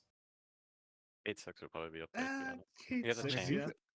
yeah. Real quick. Oh, Astrobot. Would that make it? No. Eh. I mean, it would Maybe make after him- this Clark. year. Isaac Clarke. Maybe after this year. I like Oh, Isaac I- Clarke, but yeah. I'll put him.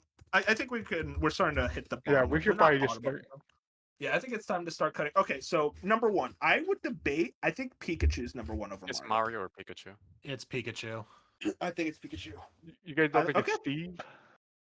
I think Steve is number Steve is three. up there. Yeah, Steve is up there, but he's not. Steve is Pikachu level. number 3, I think. Also, just you that could I troll know Pikachu. once we get to it, but you I'll did put Pikachu say number. Wait, did Oh, we sorry. put Spyro?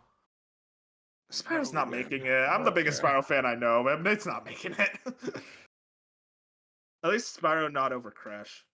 Number 2 Mario. So we think Yeah. it's like number 1 and 2 Pikachu Yeah, Mario. yeah. Yeah. I think Steve. Either Steve I or d- Sonic. I think Sonic, Normally when you Master say I think Sonic. normally when I you think say Sonic. Mario, you go from Mario, you immediately go to Sonic. That's how it I is. think it's Steve. I think personally, my viewpoint, I don't think people who play Minecraft nowadays know who Steve is. You don't think of Steve. I That's They think know of Steve. Minecraft. They don't know Steve. They don't know Steve's name. They can picture him, and if you were to show them a picture of him, they'd be like, "Yeah, it's the guy from Minecraft." But I Sonic think very will go few with Steve. would actually go Steve. I think knowing the character's name is more important, and I think more people know Sonic. I'll be Yeah. honest. I think more people know Pac-Man than these characters. Yeah, I think Everyone knows Pac-Man. I think that's the barometer we need to set. Is like, how are we judging this? Are we judging them by Yeah, their okay, importance to so video game history, or that's is it the actually- judging of you go up to your parents, grandparents, or someone on the street? Do they recognize them? I was gonna ask, how do we define iconic? My viewpoint of like most iconic is you go up to a person on the street, how likely are they to recognize? Yeah, this that's character? what I'm going by as well. Okay, well then no one's gonna Okay, know. so Bayonetta's coming off the list then. No, it's my list. She's staying on the fucking list. Okay, she stays on your list. We're not Yeah, making exactly. Okay, respect. I personally, over Pac-Man, Sonic, and Steve, I think I would go Sonic. I mean, that's fine. That's fine. Yeah, Sonic will be. I don't feel like extreme in either way to say no. So But then I would probably go Pac-Man. sounds good with me. I don't think anyone on the street. You guys disagree? Or- That's fine. Okay, Pac-Man, and then 5 is Steve, or do we think something else over Steve? No, either Steve or Jonesy. See, that's the That thing. is If we're already talking checked about out. if we're talking about on the street, no one in the world knows Jonesy and Fortnite's name. They might That's my recognize his argument. face and character, but they're not going to know. It's the his name. same way with Steve, and I feel like way more Yeah. people are gonna know Minecraft Steve than Jonesy from Fortnite. Okay, That's you do have my an argument argument I there. was gonna make. Yeah, okay. I- On those parameters, yeah, Steve over Jonesy. That's- It's the same parameter where like Arthur Morgan would never make a list like this because you were showing someone on the street Arthur Morgan, they no idea. They'd be cowboy dude. That was kind of my argument I was going to make for Jonesy. I expected to fight harder for it, but it seems like we're kind of in agreement that, yeah, Fortnite, the game, is probably the biggest game in the world right now. But people play with like their skins. They play as their Spider-Mans or their Iron Man or their. I was going to say Donkey Kong. He's not in the game yet. But, but like you don't think of Jonesy. You see Jonesy in the like commercials for like new Fortnite seasons. He's like a character, but like. The majority of people who play Fortnite are playing with their own skins. They're not playing as Jonesy. They're playing as the ninja character. Yeah, really. So Steve at Right. 5. Who's next? This is call me actually where the crazy. list gets hard. Kratos. Call and me Master Chief crazy, gonna but be I would together. just put Master Chief somewhere, maybe here. Master Chief is Okay. definitely recognizable. So I feel like in today's day and age, Kratos is more recognizable than Chief. Yeah, I So think you there's a put debate. Kratos, and then you put Chief directly after it. They're like Mario. And Don't be on Sonic. top. Don't ever think about it. Just put it up. Yeah, well, you want me? Because like I'm thinking about it now. It's like I don't know if I I would think put Kratos. Kratos. I think he's higher than Chief in today's day. I and think age. so. If you in were to go today's day back and like age, 10 because years, it'd be even the Master Chief. casual gamer will have played the story mode of a God of War than they are going to be playing With like the God of story War mode of Halo 2018 Infinite. did numbers for God of War, and yeah, Kratos is probably higher now. Yeah, yeah, convincing me. But like I'm also like looking at the rest of the list, and it's like I would argue maybe Dragonborn, like maybe a little around that time. But I guess that's also kind of a debate of I mean, that's Dragon Ball not is still exactly a Taylor. character. Yeah, that's the thing. Say, it's I not don't a think anyone. character. I don't think it would make the list, in my opinion. Okay, yeah, you guys convinced me. I'll go Kratos at 6, and then Master Chief at 7. I think Master Chief is still like kind of an institutional character, so like Oh, he yeah. still makes that higher end of the range. But I don't know if I think more kids are gonna recognize Master Chief from Fortnite than Halo, and that's depressing. Crazy, but you're not wrong. But this is where the list gets hard, in my opinion. Now we're like, okay, I feel like we got all the like obvious picks, and now we're like Mega almost Man. debating. No, Mega Man doesn't. I don't think Mega Man even makes the top 15 nowadays. Maybe back in the day, but I don't know about nowadays. Maybe Ryu. Ryu is I a don't- good option. I mean, what do you think? Bench, you've been quiet. Because you What? don't care. I mean, I Yeah, just see, want this is Cloud what I on the mean. list. Yeah, see, this is what I mean about Bench JC, everyone. Ladies and gentlemen listening to this podcast, he doesn't care about anything I do. My thing with Link that I'm about to tell you right now is if you show them a picture of Link, they're all going to say Zelda. They're not going to say That's- Link. I that's actually don't just think for the Link naming. even makes it. I Whoa, think no, I that's think I feel like Link would make it, but Okay, I maybe, was gonna maybe say in the lower if we half. did this list before Breath of the Wild, I would agree with that. But Breath of the Wild put it back into the limelight for a lot yeah, of that's what I'm people. saying. That's with Kratos and Chief. Is God of War 2018 did numbers for Kratos? If it was before that, then yeah, Master Chief would be above him. Or Lara Croft up there. So. No, Lara Croft would be Lara up there, but Croft, she's at I'd the probably- bottom. So I think, now what if we have kind- Link at 10? Link at 10 sounds a bit more right. I'll put Link at 10 for now. Maybe he goes down. I think that actually sounds right. how about It's just, Banjo? again, it's like what Fusion was saying. I think most people wouldn't know Link, and I'm not putting Banjo. And this is, I don't think this is hate because I don't think I'm going to get Ellie on the list or Joel. But I feel like if you showed the pictures of those characters, they would know more. They would say their name first before they say Link as Link. They would call him Zelda every time. I think Joel at like 12 sounds right. I don't Joel ain't think making Joel the list. or Ellie make it. They're not making this list. I don't think they're Cloud iconic pick. enough. I think Cloud sits at 14. Cloud is. Okay, you want to talk about? I'll just You talk want to about suck Cloud's dick? Yeah, Like, let's I talk don't about get it. Why are you Cloud's so most obsessed with sword this is man? more iconic Hey, than I'm Cloud. with you, Binks. I'll get on my knees for that man. So, Yeah. Sergeant Cloud Johnson literally- has a better chance of being on this list than Cloud. Well, we're doing one per franchise, Yeah, I so know. I do think Cloud is very iconic. Even Give me a- His even sword with is his iconic. Buster Sword. Can we His appease butt- me and put Geralt somewhere? I'll put him at 15. I don't care. Okay, No, Geralt's on the list. Yeah, I'll defend that with you, Fusion. But I think Cloud is on the list.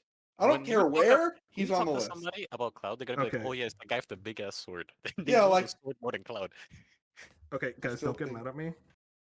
Number 8, I think, is Freddy Fazbear. I agree. That makes Fine. sense. I Five don't know Nights who at that is, Freddy's. but okay, I was just saying. I thought that's. Oh what my it is. God, Fusion! What are you I've doing never all played or day? seen that movie, game thing, anything. I don't know anything You know, about you that should franchise. watch that Without- movie. Lara Croft at 9. The movie's really good. Lara Croft is like Lara 12, Croft bro. is not 9.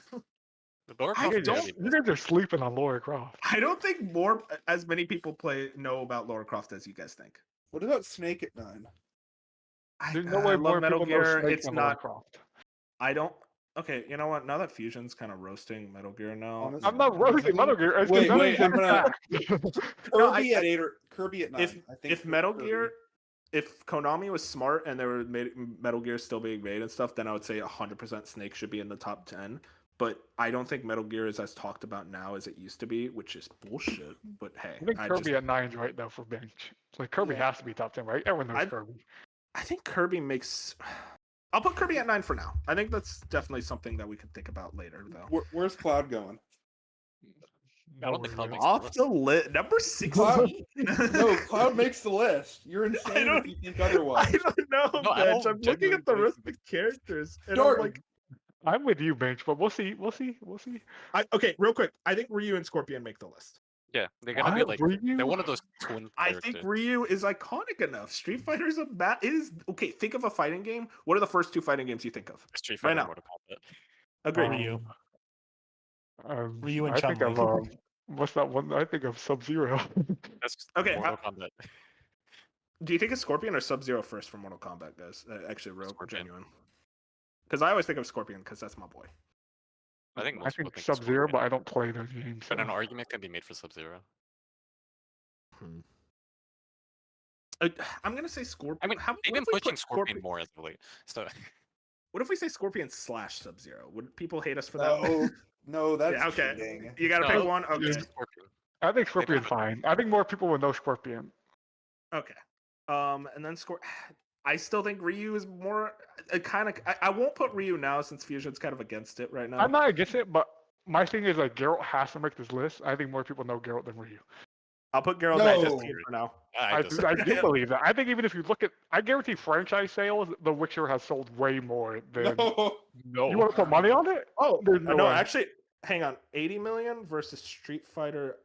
I think Fusion might actually be right. What? There's What no did- way. Okay, let me search it up right now. I'm pretty I'll sure. search up I Street guarantee Fighter, you search Witcher up- 3 almost had more sales by itself than Street Fighter. as a Oh, yeah. franchise. Well, no, actually, hang on. Actually, you're right. Wait, no, hang on. Street Fighter franchise sales is 52 million. Let me look at Witcher 3 sales. I think it's at 60. It's at 50 million. Okay, you know what? As Fusion, of March you're maybe 2023. confused You now. know what I mean? Like, I don't think you guys understand how big of a franchise The Witcher is. But he's a book character. Yeah, come Pikachu on, is a like, book, yeah. anime, game, and everything. Well, okay, but he Well, Pikachu came originated from the from a book. Yeah, Pikachu's originally a game. Come on, Fusion. Yeah, Cloud is on this list, or I'm gonna die. I don't Get think. ready to die. Cloud is on the At least, list. I don't care where you put Geralt, just put him at some of the last four. and I'll we'll put fill the Geralt rest. at 15. I'll put Geralt Okay, at 15. okay. Is that fine? Okay, because like Cloud there's is so enough data. iconic. I think Cloud should be on here, but it's gonna be hard to I get think you're above. saying Cloud because of recency bias. I don't He even is- think I don't no. see it. He's We're so sleeping. iconic. We're sleeping on Nathan Drake, guys. Recency bias remake came out like 4 years You know I'm ago. the biggest Uncharted fan, Fusion. I don't think he makes it anymore. He was close. I'd say he's like top Okay, 30. we have to have a serious conversation about the Call of Duty characters. Ghost or Captain Price? I mean, I it's the biggest don't- franchise ever. No. Okay, but The Fusion, biggest franchise over Who did not put- in every single game. the person who buys Call of Duty every year without like Yes. thinking that's the only game they play, what do they play? But if you Multiplayer. show someone a picture of Ghost, they're gonna know Ghost. Like, even just look at him, that's his name. I don't know, but like again, Fusion, they don't Wait, play what the number are we on campaign. right now? What We don't number? We're know. on. We're kind of debating on the last four. Geralt's Laura making the Croft list. will be up there. I don't think Laura Croft would make it. Like, How when you think, when you think how of well has the females, recent maybe- Tomb Raider game sold? I think I that's don't know. more banking it more on the original Tomb Raider games that people grew up on more so than the reboot trilogy. Yeah, I know. Because there's also this divide that we have to consider of like what there's this deep divide between gamers of like the historical games from like the PS1, the GameCube, the N64, and all that, and today's gamers. So you gotta have to have this weird mishmash. And Lara Croft would definitely fall into the older category as an older, more recognizable character. So it depends on the generation that you're asking. Hasn't like I'm- Tomb Raider also sold like 100 million as a franchise? I'm sure because there's a lot of games in I that feel like you franchise. I feel like you pull numbers out of your ass. Let me make sure. I'm Okay, let me quick. Let me quick. That Franchise. cat from Stray. I know, but Dogma. 95 million units worldwide for the Tomb Raider franchise. I think Laura's up there. She's towards the bottom. though.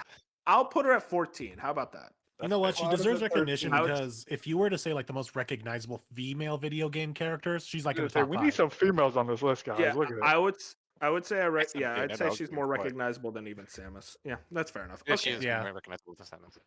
Because Cloud she's is always on in it, this dude. list, or you're insane. I You're don't think still Cloud's fighting the technically close. cloud. My thing Guys, is, guys, look, Rayman. no. No. if I was Wait, making what it number my are we way, fighting for? What, 12? I think Tracer and Cloud would be the last two, but we 12 have a and 13 is conversation. what we're fighting for right now. I think Tracer. I'd argue Doomslayer. Doomslayer. What's it? No. I think Doomslayer Doomslayer isn't makes getting it. on this damn list over Cloud. I'll tell you that right Doomslayer. now. I think feel Doom like Tracer is. is more iconic than. What's up with Crash? Why is he just sitting there? I don't think Crash is more iconic than Cloud. Well, people love that little guy. I think, honestly, to me, the last two slots You know what we should have done? are We should have Doomslayer had, and Tracer. it should It's have been. Cloud. We should have me and Binch's list and then your three lists, and we would have to have them. We'd have people vote like we're stealing ideas. Well, from okay, Jeff we and I. can vote now. Let's do a vote That was now. my original idea. Yeah. Let's make our own list and we Oh just my tally it up. Okay. How about we do a vote now? I'll write down what we're deciding. Doomslayer, Cloud, Tracer. Tracer. My mic almost fell. Tracer. And then who else were we debating? Or is that the only? I think that was the last three of this list. Okay, in my so opinion. put a tally next to who you think it is. Like two of the people that you want on the list. Oh, on the very bottom. Wait, where's the Yeah, list? just put one tally and for two characters. Is it in the Wait, where's doc this or- list? Yeah, it's in the dock. It's It's in at the the dock. very, very Oh. bottom. Oh, it's in the dock. I'm not looking at the dock. Yeah, I was like, what the fuck? On the very bottom of the dock, under what we're playing. Isn't it where Oh, I this was is- wondering like where works this for list me. was that you were working on. Isn't it crazy Um, how like me and Fusion are the only ones that look at the doc? I know. Well, I I've looked at the I've had doc. it pulled up all show. You just told me you were hunting for a job because you're tired of this game. Who's anonymous duck? Anonymous Buffalo. Who is that? Do you guys know what a tally is? I put a tally. They didn't put. I don't know. They're putting eyes. I think. Oh, okay. I put an eye. Oh. Yeah. Okay. Wait, okay. So has everyone voted for their two? I haven't voted yet. Oh, for Okay, two? Dark, just tell me who you want to vote for. It's Doomslayer, Cloud, or Tracer, because You you're get two struggling. votes. It's gonna be fucking Tracer. I think No, people know who it's Tracer not. is. No, you Okay, get two votes. okay, it's Tracer, and it's who else? Dark. Oh, I have to vote Doomslayer for or two Cloud? vote? Yeah. Doomslayer. It's not There Doom. you Oh go. my God! There you're you go. I do insane. not believe Oh, Cloud. no. You're fucking insane. 1, 2, 3, This is 4, a 5, 6, sham of a 7, hang on. 8, 9, 10.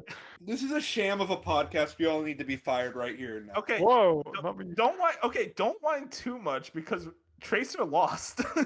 At least as everyone voted, their two picks. Yeah. Okay. I did mine. Oh no, I still Okay. have another pick. I think. Oh no, I don't. No, I'm good. Okay, Doomslayer and Cloud are making the list. Tracer is we off. won. We won. We won. I mean, unless you want to kick Geralt No. off for Tracer. No, no, we're not doing that. Honestly, Alright. hear Okay. me out. I'd move. think- I'd move Geralt to 13 and put Cloud at 15. Dude, you know he doesn't Respect belong in that. the list. That's a respect. That's a respect. No, but I do think Geralt is more iconic. I think that Yeah, he is. sure it's not a game, but it's the Netflix show. I think kind of boosted it. And then Doomslayer at 12. Let's go. Doomslayer at 12 makes sense to me. I In this think Doom official is list, you should put a the most question mark iconic next to FPS franchise. Where's No, this is Bayonetta? This is the objective list, by the way. Like, no other list is like actual factual. This is the most actual factual list. It So, is. we have decided, through a lot of arguing and rage, that the top 15 most iconic video game characters of all time are, from number 15, Cloud, Lara Croft, Geralt, Doomslayer, Scorpion, Link, Kirby, Freddy Fazbear, Master Chief, Kratos, Steve, Pac-Man, Sonic, Mario, Pikachu. Wait, hold So up. Where's Ryu? He didn't make it. Buddy. I don't Wait a think minute. List. No, but when you With think how- of Ryu, but the thing is, like, with it's like one of those situations where when Buddy, you say we just read Mario, off the list. Wait. let me Hang on, finish. hear him out. When you think of Mario, right? It's gonna be Mario, Sonic. It's like one of those things. Kratos, Master Chief. For Scorpion, it's gonna be Ryu, Scorpion. If you see what I'm saying? No, because Ryu needs to be I on will this never tell you Okay, for you, Dark, but I guess Dark. it's weird. If I had it my way, I would put Ryu above Geralt, Lara Croft, and Cloud. To me, those three are do- just filler characters. Yeah, those are filler characters compared to No. Ryu. No, honestly, I think Cloud is more recognizable than Ryu. No, he is not. Yes, he So, is. okay, Cloud wait. hang Skeeter, on. he wins. Put him through. We win. Do one of y'all have a mom nearby? My mom knows who Cloud is. My You dad just wanna knows know, who You Cloud talk is. about Final Fantasy to her all the time. It's And like, yes, yeah. honey. Hey, this is a good list. We did good, guys. Yeah, you know what? Yeah, this is the. I was under we the already impression agreed. This Ryu is was the the official entire list. time. We did good. We did the list. We figured it out. Read it out again. I read it. Okay, Cloud, Lara Put- Croft, Geralt. No, hey, put some name on Cloud's last name. Come on, Lara Croft. Her last name's there. Which one? I don't was remember his Cloud last name. I don't It's remember his Strife. last name. Yeah, Yeah, nobody I else know it was named Strife. I just Cloud. wanted to fuck with you. You know how many Glores there are compared to one Cloud? No, wait, Laura. Put Geralt of Rivia. Put his full name. Yeah, I was That's about to not even put his name, Geralt it's- of Rivia. That's just where he's How from. do you even spell this? Rivia? Mario. Yeah, Mario. that's about Put his right. full name on there too. Yeah, put Mario, his full name. Sonic the Hedgehog. Pikachu Albert. It's a really a name. Yeah. You Neither do believe I. that? I don't know. I don't know anything about that character. There's no way you looked at me in the eyes thinking Pikachu Albert is Well, I the didn't think you real said name of Albert. Pikachu. I thought you said Alba. Of like Rivia, that's not the last ALBA. name. Mario's his canon full name though. That actually is canon. Not well. Okay, actually, is it even canon? Because that was from the Mario movie. Miyamoto confirmed it, so I'm. Yes. Oh, Miyamoto. Okay, that's the goat. Okay, one last time. Cloud Strife, Lara Croft, Geralt of Rivia, Doomslayer, Scorpion, Link, Kirby, Freddy Fazbear, Master Chief, Kratos, Steve, Pac-Man, Sonic the Hedgehog, Mario, and the number one most iconic video game character of all time is Pikachu Albert. Correct. We did good. It is funny that we kind of didn't even discuss Pikachu. We were like, yeah, it's Pikachu. It's like I feel like everyone knows Pikachu. Like even like your If you got mom, his your full names, grandma. it's John Kratos. Bro. Is his full name John Kratos? I don't remember that in the lore. That was fun. I had a lot of fun with that list, I'll be honest, despite us arguing over yellow-haired blonde boys. But hey, you know what? God bless. That's what this podcast is all about, is arguing about blonde boys. Anyways, I think that's about it for the podcast. Real quick, Bench, you beat Dragon's Dogma 2. Any final thoughts on that bad boy? I think it has a lot of issues, but it's still. I mean, I would His have name given actually it is an John 8 out of 10. Kratos. Fucking No, Yes, it's not. no shot. Shut up. Yeah, they confirmed. I'm Yes, pretty it sure they is. confirmed Y'all it didn't last know year. that? Yeah, last year they said it. John Yeah, this is Kratos. it is. Oh my god, it is John Kratos. Y'all didn't know. I thought this was common knowledge. Fake Sony fan over here. Okay, you don't. I Little think bit no weird, one, but no one wants to ever call him. I think they were even themselves were like, we just can't ever say his name because it would ruin him. Like, Anyways, Kratos. I have a lot of Dragon's Dogma issues 2. with the open world design of Dragon's Dogma 2. If you've played it, you know like the path system. I think that makes the game feel very linear, almost to like it's an open world game that feels linear in a bad way. I think Wait, combat path- never Explain it like, to me. you- Path issue, like Ubisoft. you have in characters? Dragon's Dogma 2 and Dragon's Dogma 1, what appears on the map and on your mini map are roads. And I think that like segments parts of the game and it just feeling unnatural and more of a guided experience. And I will say, I feel like every map has roads. Am I crazy? no, but this specifically, like on your mini map, you won't see like the landscape. You will see markers on where the roads are. It's very specific to follow the path, kind of. And it's if you play the game, you'll kind of understand. And I think that's a big problem with the game. And maybe it's because I've played a lot of open world games that I don't know how to say that, but like are really focused on freedom, like Tears of the Kingdom, Breath of the Wild, Elden Ring. I think this open world doesn't hold a candle to any of those open worlds, and exploration at times just feels bad. And I think Finally said something nice about Elden Ring, guys. We did it. I mean, Elden Ring exploration is goated. It's just not Tears of the Kingdom. Okay, shut up. and, Continue. And then I think enemy diversity is honestly like they should get arrested. There's like in this big monster hunter type game, you're hunting tons of monsters. There are like 10 unique big boss enemies, and like stuff gets really old really fast. And the combat never fully clicked with me. I will say the last like 5 hours of the game are some really cool shit, but like there's just too many like small hiccups that made the game unenjoyable. But it was still a fun time. Made the game unenjoyable. I still liked it.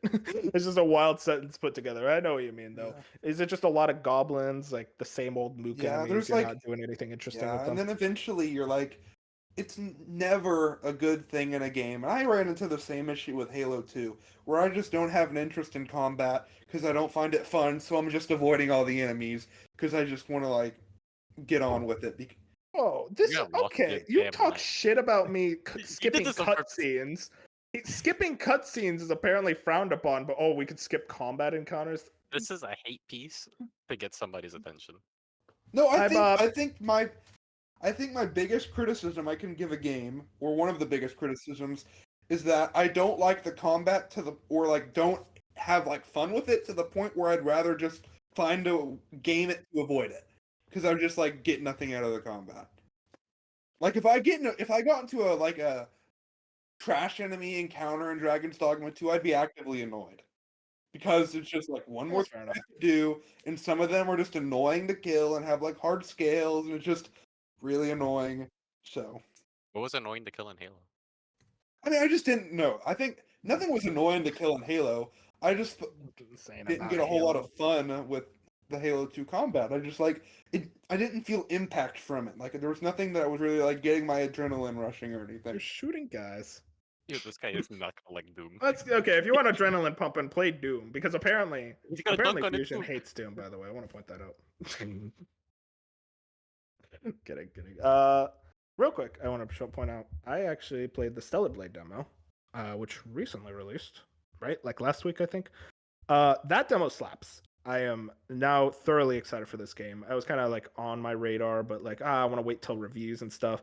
But I played that game. That combat is a ton of fun. It's kind of very much like a lot. You could tell they put a lot of influence from Nier, A lot of influence from Software.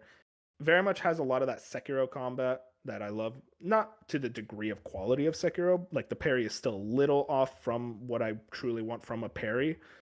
But even in that regard, I still think like it's fun enough, basically. And I think that overall, the music is a standout to me. The music is absolutely incredible. You can definitely tell the Kaiichi Okabe influence in that regard.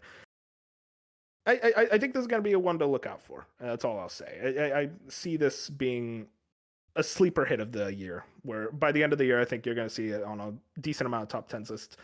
Depending on how they stick the landing, I did see it was about 25 to 30 hours, apparently, which is actually a lot longer than you usually would see for an action game. I mean, Dark, you can attest to it. Like most action games, they run you 10 hours max. Yeah, they're not meant to be super long.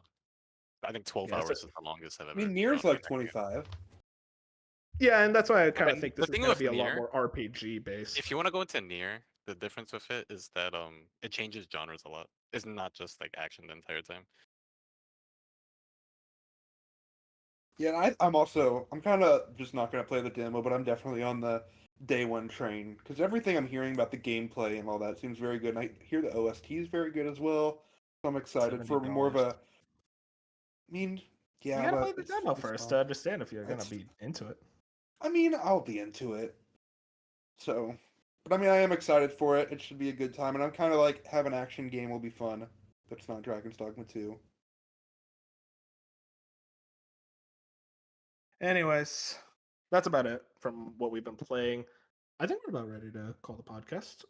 And yeah, okay. Anyways, Moon, take us out. I don't know, bro. My brain, I don't know if you guys notice some episodes, I'll just be like, oh, I got something else to say. I already said everything I need to say. So I'm just a fucking idiot. Anyways, Moon, please take us out of here. Well, if we did leave some iconic character that we somehow forgot, please leave it in the comments below and tell us how we're stupid that we forgot about him or her. Bob's already calling us stupid in chat right now. I just want to point that out.